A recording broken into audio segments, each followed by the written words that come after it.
Lemonada. Amazon Health AI presents Painful Thoughts. Why did I search the internet for answers to my cold sore problem? Now I'm stuck down a rabbit hole filled with images of alarmingly graphic sores in various stages of ooze. I can clear my search history, but I can never unsee that. Don't go down the rabbit hole. Amazon Health AI gets you the right care, fast. Healthcare just got less painful.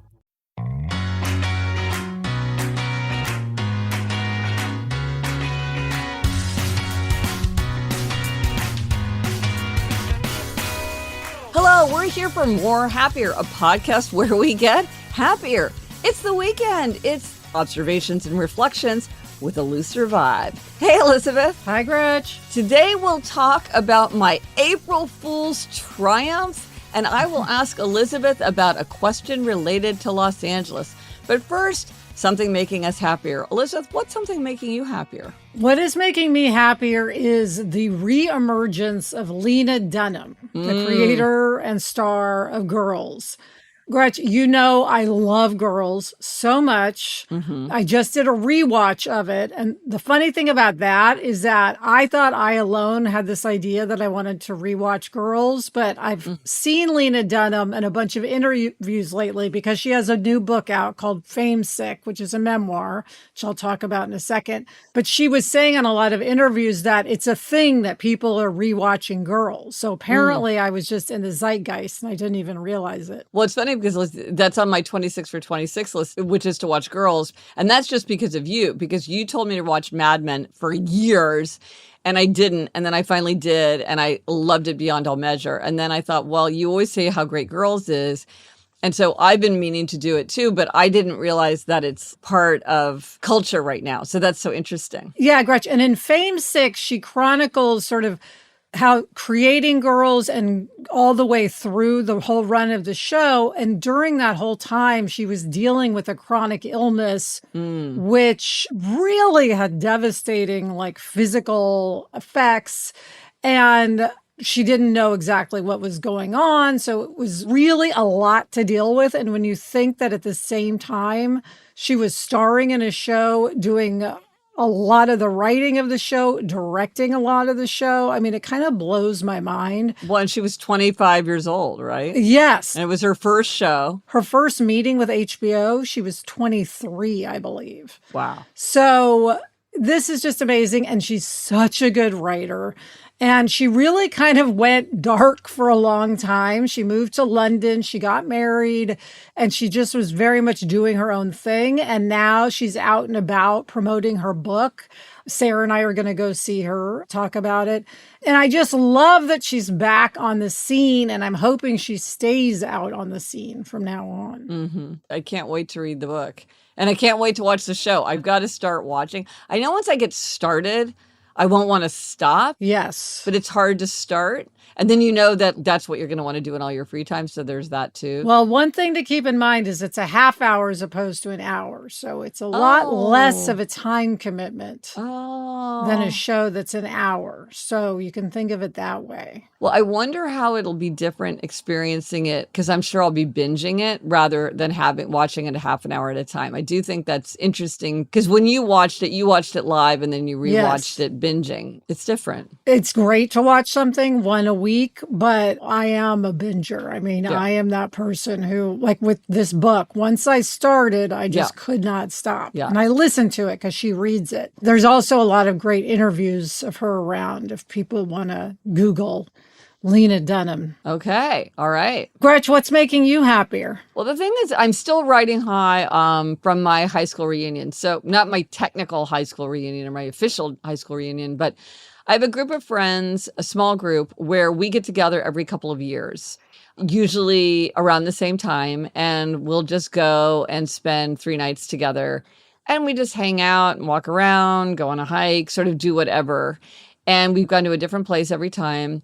And it is just so great. And one of the things that's interesting is like, these are people that have been in my life for a very long time. And in fact, I was saying to one of my friends, Carrie, she is my longest continuous relationship outside my immediate family. We went to kindergarten together, and she has been in my life ever since. And that's just a different kind of relationship. That's one that you cannot replace later. And these are people where, like our father dying, they knew him well. Yes. They remember him vividly. They know our mother. They remember you when you were like a little kid. They remember our dog. And so you can talk to them and relate to them in a different way. And then, like, we're all so interested in each other's brothers and sisters and parents. We're new friends, like, they don't know. This is interesting, Elizabeth. One thing I noticed is that we spent so much time talking about our brothers and sisters, but we spent less time talking about our children than you might typically do at a group like this. And I thought it's because to these people, yes, they might not know our children, but they know our brothers and sisters. Yes, that makes perfect sense. And, talk about Kansas City. Like we would talk about, oh, what do you think about this, that, the other thing? And it's just relaxing in a way. There's a comfort. There's an intimacy. There's an old saying, make new friends, but keep the old. One is silver and the other is gold. And I'm just so happy that we've really kept this going because it really is so precious to me that I have these relationships in my life and that I can just, and a lot of them I don't really see in between or talk to them in between doing this, but we just slip right back and we remember what's going on and all the old jokes. And it's just deeply comforting to me to have this. And, I love a big high school reunion. Well, we had a small school, so it's not a big high school reunion. I like seeing a lot of people from my high school, but it is really great to have this deeper touch point. Yeah, Gretchen, I'm actively trying to seek out my high school friendships and my childhood friendships on a more regular basis, just because they give me such joy and comfort. And maybe it is partly related to Dad dying. But even before that, I was feeling like I wanted to spend time with those people and just keep it very active. Yeah. My friend Emily, I think, might be my longest real connection because we met when we moved in on Stratford.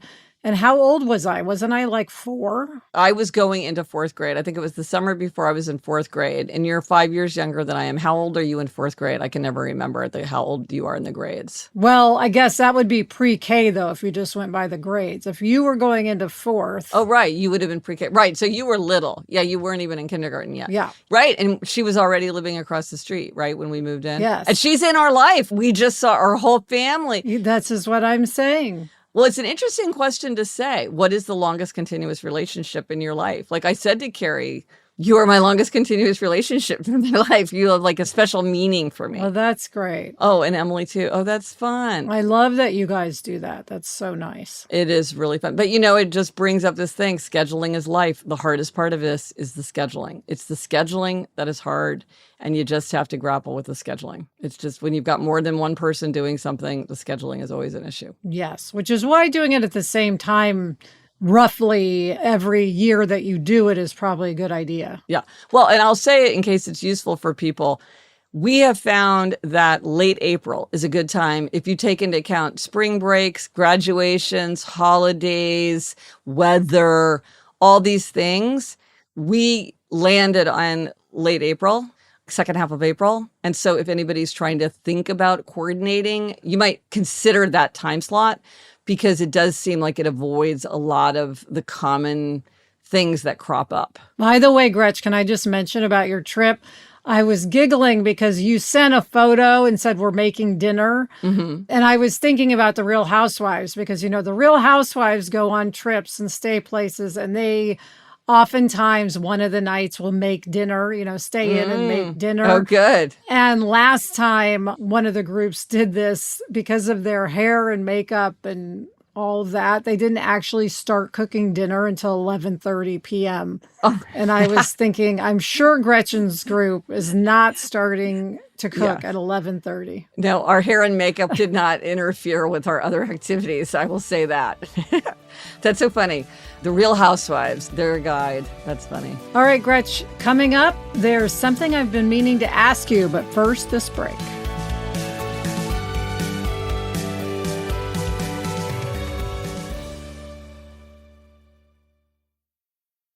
Elizabeth, I felt like I knew Lululemon. I shop at Lululemon all the time. And then I tried something new from their spring collection, and it completely surprised me. I have been wearing the Rulu Drapey Yoga Jogger nonstop. And the thing that drew me to it is how soft it is. You know how I am about texture and how things feel. It has that loose drapey feel, but it still holds its shape so it doesn't feel baggy. I wear them morning, noon, and night. I just didn't expect it to be this versatile. I can wear it wherever I want. Well, Gretchen, I am living in the Steady State Super Loft joggers. I'm wearing them right now. I have the black. I have burgundy bay color, which I'm wearing every other day.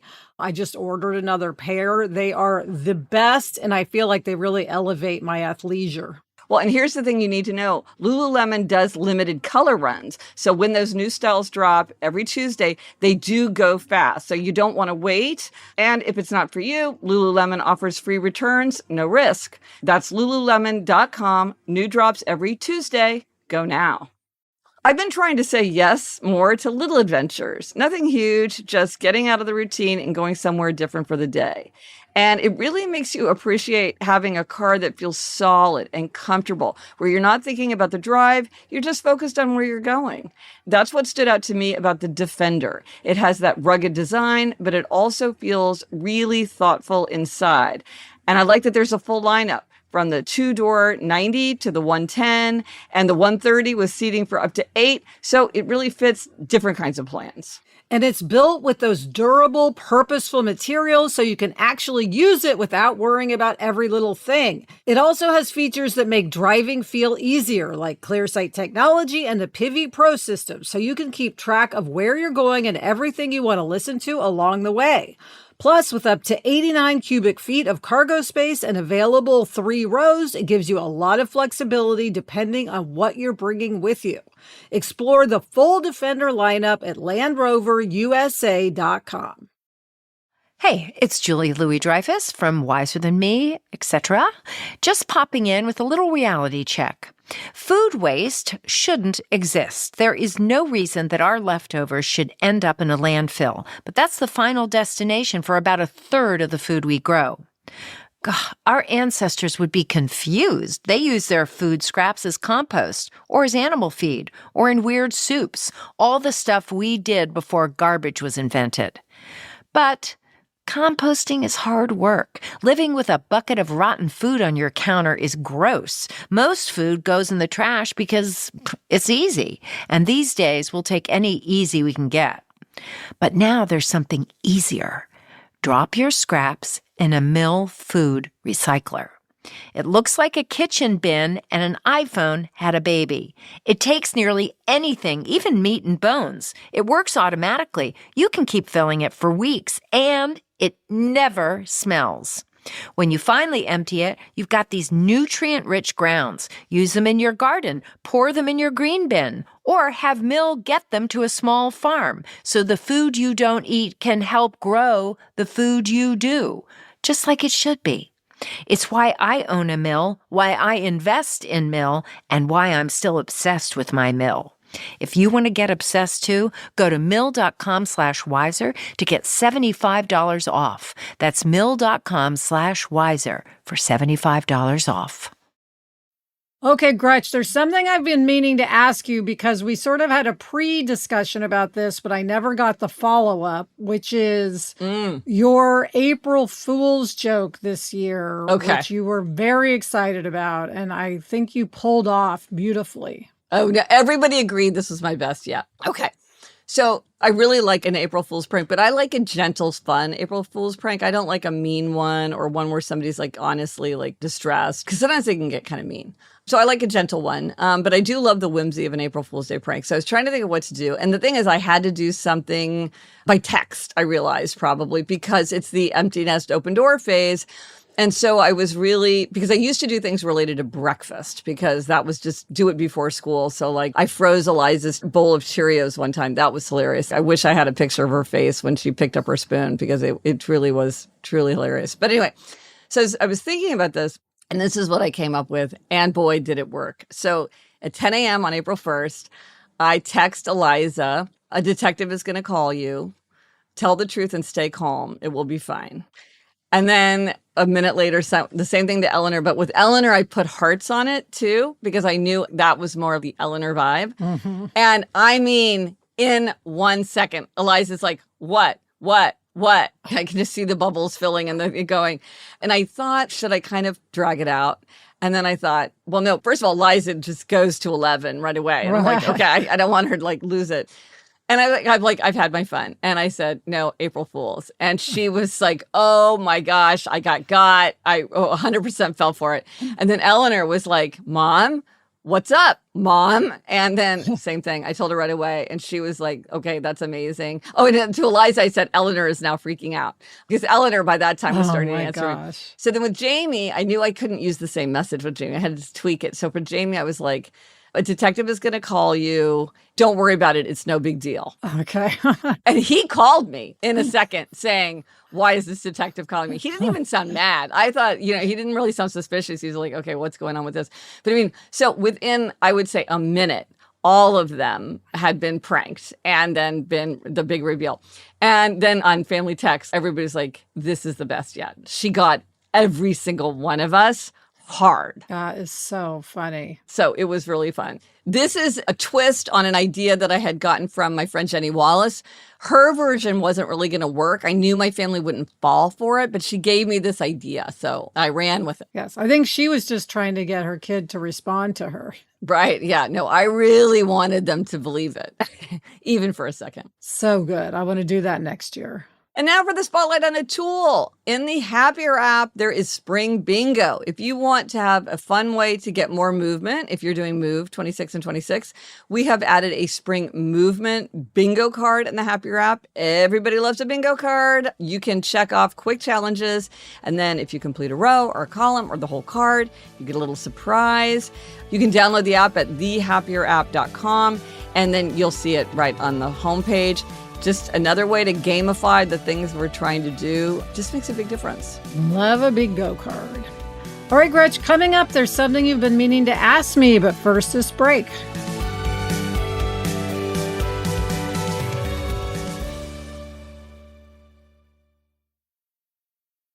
Amazon Health AI presents Painful Thoughts. I can't stop scratching my downtown. Yeah, but I'm not itching to go downtown and tell a receptionist I'm here to talk about my downtown. Some things you'd rather type than say out loud. There's no question too embarrassing for Amazon Health AI. Chat your symptoms and get virtual care 24/7. Healthcare just got less painful.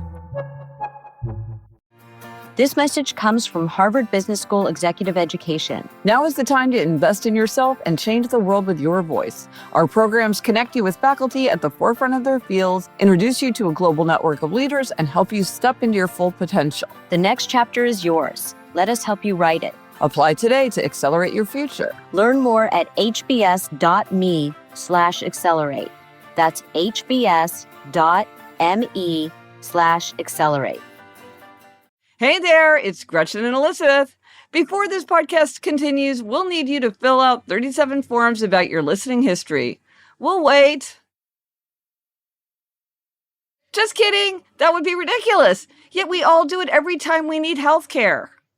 But new Amazon Health AI is different. It can connect your health history to offer personalized care so you can get help fast. Amazon Health AI. Healthcare just got less painful. Okay, listen, I've been meaning to ask you this. I remember years ago, our mother kind of offhandedly made the observation that she felt like she lived in Kansas City for 10 years before it really felt like her long-term home, before she really felt settled in. She really felt like she knew her way around. She really had her network set up. And I am a big fan of having a sense of how long things are going to take just to adjust expectations. 10 years sounds like a long time, but it also sounds pretty reasonable to me. Now that I think back on my own experience in New York City, how long did I live in New York City? And I was wondering about you with Los Angeles, because I know you were a real Kansas City kid, and then you were like a real New York City young adult. You loved New York City. And you moved to LA because you had to, because of TV writing. That was the reason. How long do you think you lived in LA before you felt like, okay, LA is my home? Well, I think it took about 3 to 4 years before I felt like home, which I would attach to when I finally got a car, because I didn't have a car the first few years. I depended on Sarah to drive me around, or I took the bus. Yeah. So having a car was a big part of it. To anybody from Los Angeles, that is like the most bonkers thing about you. You should put that on your resume because people would find that fascinating. You and I really just don't like to drive, but now you do drive. So I felt like that was when I really lived here. But I think it took several more years for it to feel like home. I think there's a difference between you really feel like, yes, I live here, to, oh, this feels like home. I would say that would happen when I moved, maybe even not until I moved to my apartment on Rossmore, which was in like 2005. But then, Gretchen, I had a whole other thing about this, which is moving to the Valley.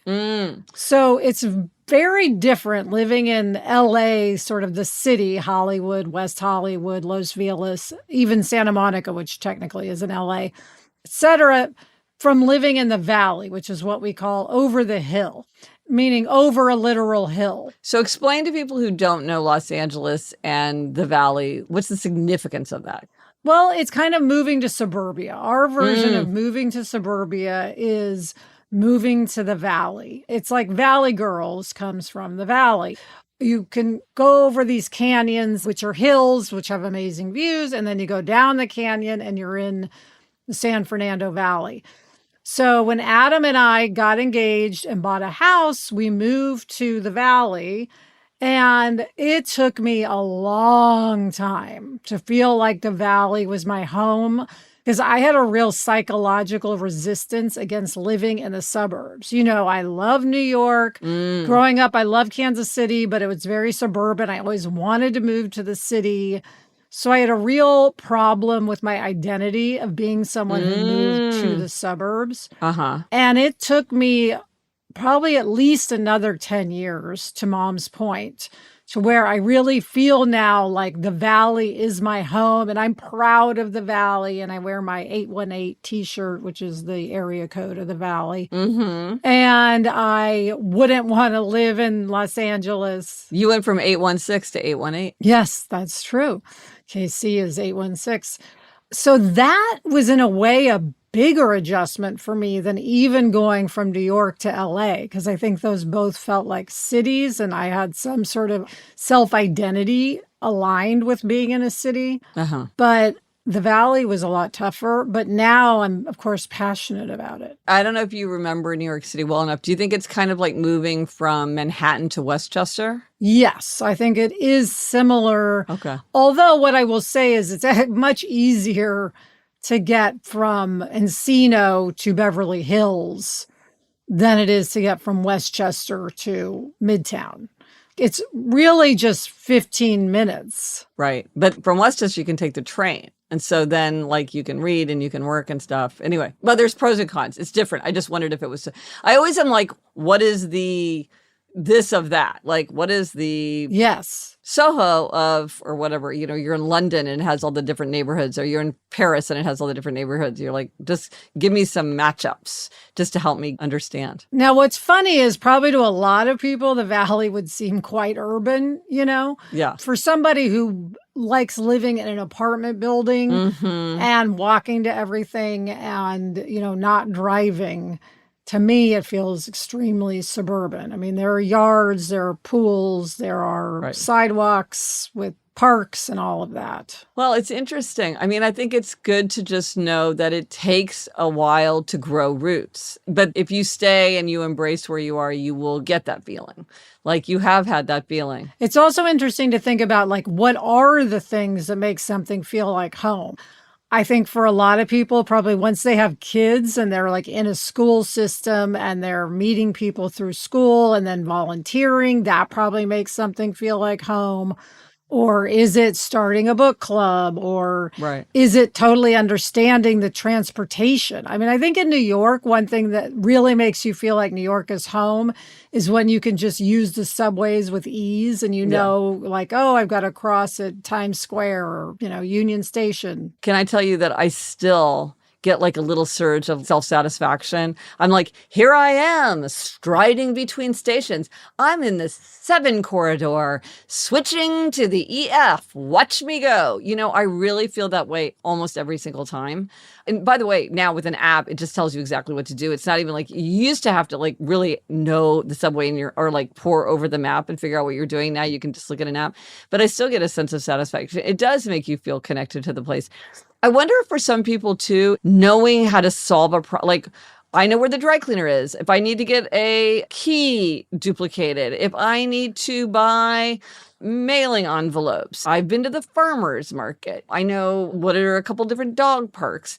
Knowing where to find the necessities, I think not knowing them makes a place feel strange. And so when you know those things and okay, I know where I would go to get this thing. Also having doctors in a place. I think before you have your doctors and your dentist and the person who cuts your hair and just like all of that infrastructure of life, it's hard to rebuild all that. Yeah. And it's interesting because some of that you get within like a year, maybe 2 years, but then that deeper feeling of roots and really being of a place does take longer. Absolutely. When did you feel like you were at home in New York? Do you remember? I don't remember when it was, but I think it was a long time. I think it was, many, many years. And I still have a special feeling for Kansas City, that I know Kansas City in a way that's just like in my blood. I would still say I'm going home when I'm going to Kansas City, But then you would say you were going home when you were going back to Encino. Yes. Both are home. Both feel like home. Yes. All right, Gretchen, what is our secret of adulthood this week? Okay, well, one of my secrets of adulthood is red is the salt of color, which I love. I love just that phrase. I know, right? Well, Celeste sent this in after I talked about that phrase. She wrote, thought you'd appreciate this sign at the Marie Selby Botanical Garden in Sarasota, Florida. They're doing an exhibit on Alexander Calder, and he was quite taken with red. And so this is a quotation from Alexander Calder, who was a famous artist. Black and white are first, then red is next. And then I get sort of vague. It's really just for differentiation, but I love red so much that I almost want to paint everything red. I love that. Yes. So Elizabeth, are you feeling happier? I am happier. Thank you to Chuck. Bye, Gretch. Bye, Elizabeth. The best time to start a happiness project is 20 years ago. The second best time is now.